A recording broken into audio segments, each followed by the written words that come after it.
parti. Bon, نحاول ندوزو l'étude théorique ou l'étude dynamique comme vous voulez. Donc je vais essayer de faire un maximum et essayer de vous concentrer un petit peu. Voilà, allez.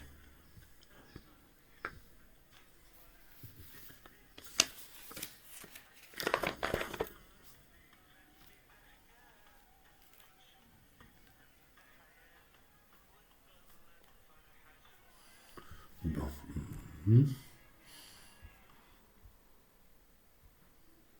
Maintenant, voilà, passons à l'étude. Donc, étude, voilà, ici.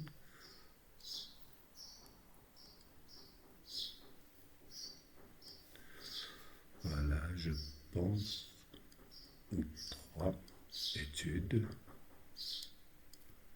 théoriques. Ou bien dynamique, c'est bon.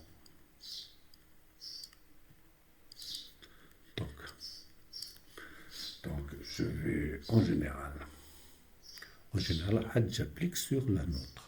Donc, là, en général. En général, j'ai un corps, voilà, un corps quelconque. Donc, un système de corps. Là, j'ai un point O et là, j'ai un axe delta. Donc, c'est-à-dire qu'il tourne comme ça. Ici, j'ai une... Donc, voilà G. D'accord? Donc, voilà G. Donc, ici, c'est l'axe vertical. Voilà. Donc, regardez, puisque c'est un problème d'angle θ, d'accord? D'angle θ, donc le sens positif, c'est là. C'est le sens anti-horaire, le sens trigonométrique. Donc, qu'est-ce que j'ai? Quelles sont si vous voulez, les forces que je vais mettre en rouge. Qu'est-ce que j'ai? J'ai le poids du système. Et une fois que vous mettez comme ça, vous allez voir pourquoi. Vous avez l'action c'est une R. Donc R, c'est quoi? C'est deux forces. C'est premièrement l'action de l'axe pour que le corps ne tombe pas. Et deuxièmement, si on a des frottements, sinon, il n'y a pas de problème. Donc on verra ça. Donc, là, qu'est-ce que vous avez? On va faire en vert cette distance-là. Cette distance, ce que j'appelle D. D'accord? Donc voilà, D. Bon. Donc j'espère que c'est clair et net. Maintenant, regardez là. Donc on va, comme d'habitude, donc système étudié. Système, ça c'est le corps que j'appelle le corps C. Système étudié.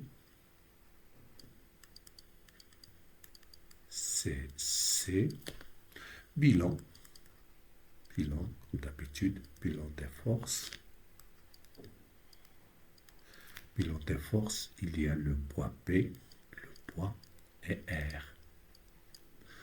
Donc, regardez maintenant, qu'est-ce que j'applique? On applique, puisque rotation, principe fondamental de la dynamique. D'accord? Donc, ce corps-là, donc C, comme on a dit, qu'est-ce qu'elle a? Qu'elle a une masse et il a une J delta. D'accord? Et une distance D. D de l'axe au point d'inertie. Faites attention, ce sont trois choses qu'il ne faut pas oublier. D'accord? Voilà, on applique le principe fondamental dynamique. Qu'est-ce qu'il dit ici? La somme des moments par rapport à l'axe delta, qu'à la J delta, θ, seconde. Combien moi j'ai? J'ai deux forces. J'ai par rapport à delta de R plus la somme par rapport à delta de P qui est égal à J delta fois θ seconde. R, la distance entre R et l'axe, c'est 0. Donc le moment, c'est la force fois la distance, donc c'est 0 ici. Donc celle-là, c'est 0. Le moment de P, regardez là. Si vous tirez, le corps, il tourne où? Il tourne dans le sens inverse. Il tourne comme ça. Donc, c'est un moins. Moins P, regardez P, fois la plus petite distance entre la direction de P et l'axe. Regardez la direction de P, c'est ça la direction. Donc, la plus petite distance entre cette... je vais prendre une autre couleur. Donc, par exemple, c'est le rouge. Donc, je vais prendre quoi? L'orange. D'accord. Donc, entre la plus petite distance entre l'axe et la direction, voilà, là, j'appelle H. D'accord? D'ici à là. Donc, elle est perpendiculaire. La plus petite distance entre la direction de la force P et de la... Bon, alors, maintenant, ça deviendrait moins P fois OH, si vous voulez, fois OH, égale à J delta fois θ seconde, tel que, regardez là. Donc, j'ai l'angle θ, regardez cet axe, et cet axe ils sont parallèles. Donc, cet angle-là, c'est cet angle. Non? Faites attention. Ils sont parallèles. Donc, cet angle, c'est cet angle-là. Des angles, ce qu'on appelle les angles alternes internes. D'accord? Donc, c'est ça, θ. Cette distance-là, c'est un sinus. Donc, sinus θ égale à OH sur D. Donc, ça donne moins mg. M, c'est la masse totale, c'est normal. Moins mgOH qui est égal à D sinus θ égale à J delta θ seconde. Donc, regardez, si vous voulez très bien, donc, θ seconde divisé par G delta avec la C plus, donc plus, d'accord, mgd sur J delta fois sinus θ égale à 0. Regardez l'équation différentielle généralisée. La seconde, plus, parce que ça, là, divisé par J delta égale à 0. Petites oscillations. Cette équation, on ne connaît pas à notre niveau sa solution. Mais nous, on traite seulement des θ très petites. Petites oscillations pour des petites oscillations. Qu'est-ce que ça veut dire oscillation? C'est-à-dire θ inférieur ou égal à 12 degrés. Je pense 12 degrés, si vous changez, c'est à peu près 0,27, c'est à peu près 0,26 radians, je pense. Donc, 12 divisé par 180, regardez, je vais essayer de la rendre en radians. C'est-à-dire 12 divisé par 180, 12. Pour rendre 12 divisé par 180 égale 0,06. On va multiplier par 3,14. Tu le par 3,14. Oui, 0,2, 209 à peu près, 0,21 à peu près. Donc, si l'angle est inférieur à 0,21 radians, donc ça me donne, regardez, sinus. Sinus, regardez, je vais prendre deux valeurs. Par exemple, pour 0,21, sinus 0,21 égale. D'accord? Donc, je vais essayer de voir combien ça vaut. Sinus 0,21. Non, pas degré, c'est en radian. Attendez, on change. Moi, je pas ici le problème. Ah, attendez, je vais essayer de chercher ma... Prenez vos machines. Je vais chercher ma machine, comme ça.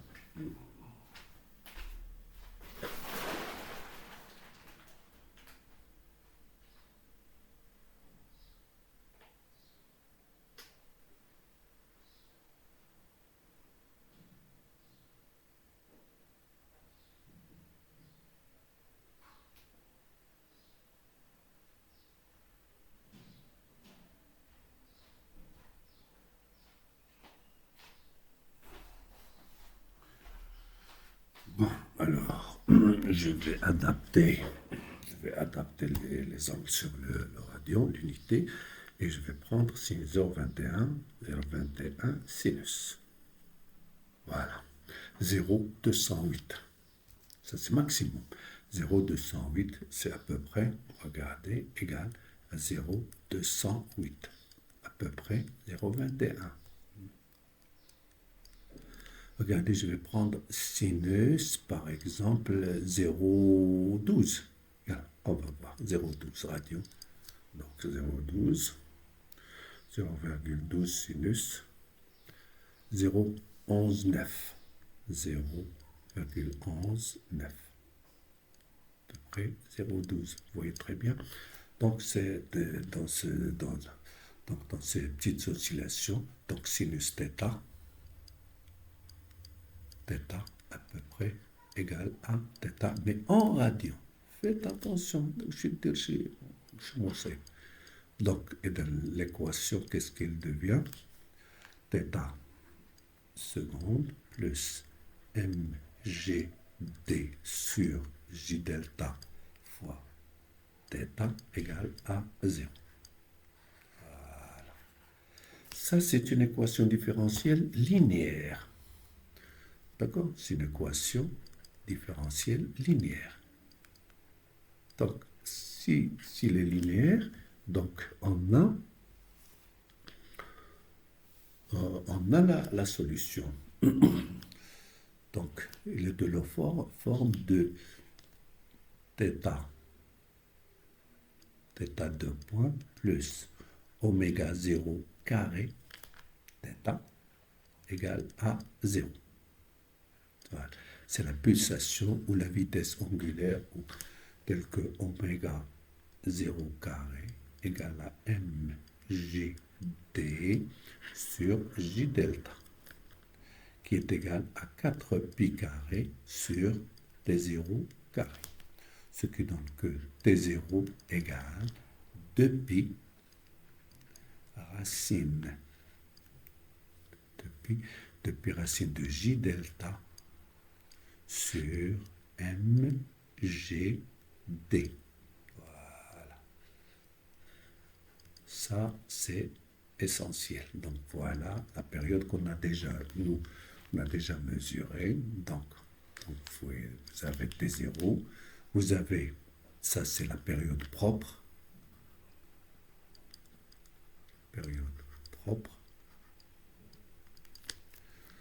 et la fréquence propre, c'est N0 qui est égal à 1 sur T0 qui est égal à 1 sur 2pi, c'est l'inverse, 1 sur 2pi racine de mgd sur j delta. Et bien sûr, oméga 0 est la pulsation ou vitesse angulaire, c'est la même chose, vitesse angulaire, c'est oméga 0 égale, regardez là, c'est voilà, oméga 0 carré, c'est m racine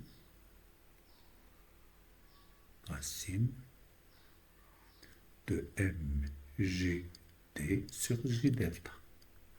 Voilà.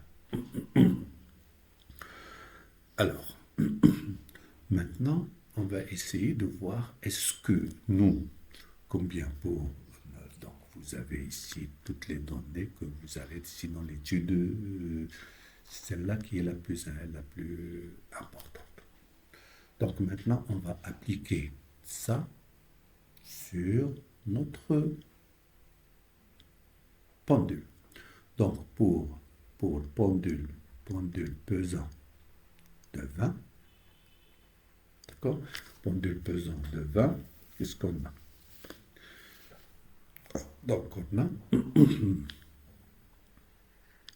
Donc, qu'est-ce qu'il me faut pour avoir? Nous, on a trouvé pour 20, on a T, donc on a expérimentalement T0 à peu près 1,1 seconde.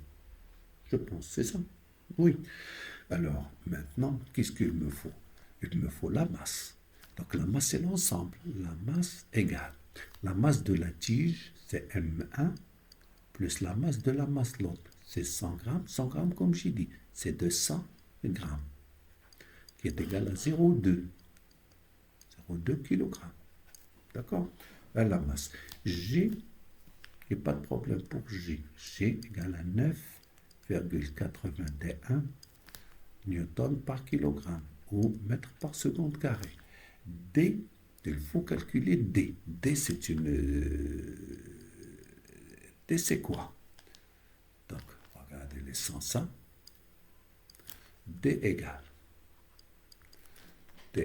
M1. Donc, M1, c'est la tige. Elle a L1 sur 2. Plus M2, qui est égal à L2. Celle-là, la masse, c'est un point qui est L2. Sur 2, divisé par 2. Divisé par M1 plus M2 égale. Donc, la tige, c'est 60. Donc, c'est M1 fois 60 cm, 0,6. Donc, c'est 0,6 sur 2. Plus, ça c'est un calcul de tronc commun. Attention. M2, L2, c'est à 20 cm, c'est 0,2. Sur M1 plus M2. Regardez, M1 est égal à M2. M1 est égal à M2, donc égal. M1 est égal à M2, là, je factorise, il me reste, c'est M1, par exemple, 0,6 divisé par 2, c'est 0,3, plus 0,2, d'accord, divisé par M1 est égal à M2, donc c'est 2M1, et voilà, donc ça me donne D égale 0,3 plus 0,2, c'est 0,5, divisé par 2, c'est 0,25. C'est ça. Donc 0,25 mètres. Et voilà votre D. Qu'est-ce qu'il me reste? J delta. J delta, c'est égal à J0 de la tige, plus J1 de la masse l'autre. Ouais, égal. Puisque j'ai ici une tige, si vous voulez, si vous prenez au milieu, J delta, c'est 1/12, ml au carré. Mais si je prends le sommet, seulement 1/3 de ml au carré. Donc, est égal. Et si voilà, ici c'est l'axe. Si l'axe, on a ici une masse, là, n'a pas de masse, il n'y a pas de fil très léger, donc c'est D, là c'est L, là c'est L1, et là c'est L2, donc c'est ML2 au carré.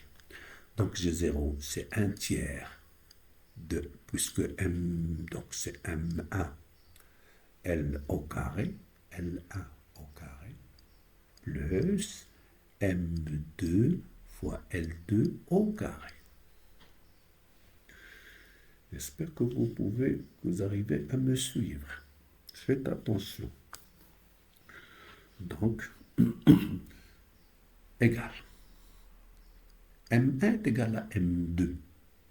Donc 0,1 et là 0,1.